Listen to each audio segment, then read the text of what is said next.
Alright guys, welcome back to MultiPSUs, and now here we are with a quick tutorial on how to overclock the i5-11600K to 5 GHz all-core, no AVX offset. Now on the internet you will see often tutorials in which they put like 5.1 GHz, but it's just 1 core or 2 core. Now me personally, I want my overclock to be all-core because when you game, when you stream and when you edit, you use all the cores. So this is gonna give you overall better performance, and it's also easy to test for stability. Again, personal opinion. But anyway, disclaimer, to get 5 GHz you need very good cooling because this CPU juices a ton of watts.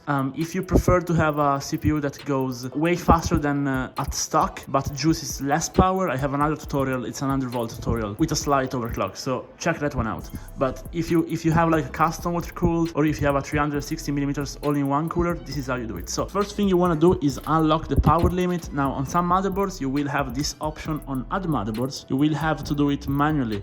So now here we are on a Z590 Asrock Extreme, but if you are on another motherboard it's gonna be the same. You just want to go here and basically unlock the power limit. Just input just all 9s until you see, just like this, and it will automatically put the maximum power limit.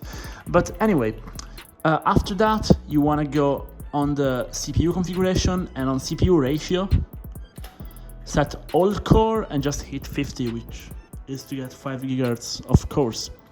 Now the two other things we have to change, of course you want to put your XMP first of all for your RAM, and now we want to go on the voltage setting and basically go fixed mode because we want to use a fixed voltage, and now input 1.425. okay, now this might seem a bit high, but no worries, this is not going to damage your CPU, okay?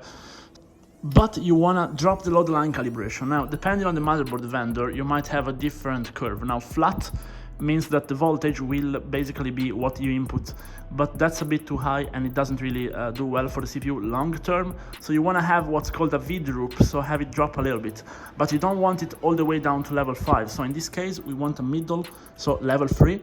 But if your motherboard has level 5 as the most flat one, like on some MSI Gigabyte Asus motherboards, then you want to go down from 5, so 5, 4, 3. Just get the middle one, okay?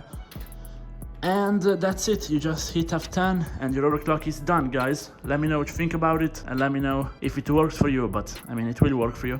So see you in the next one, guys. Peace.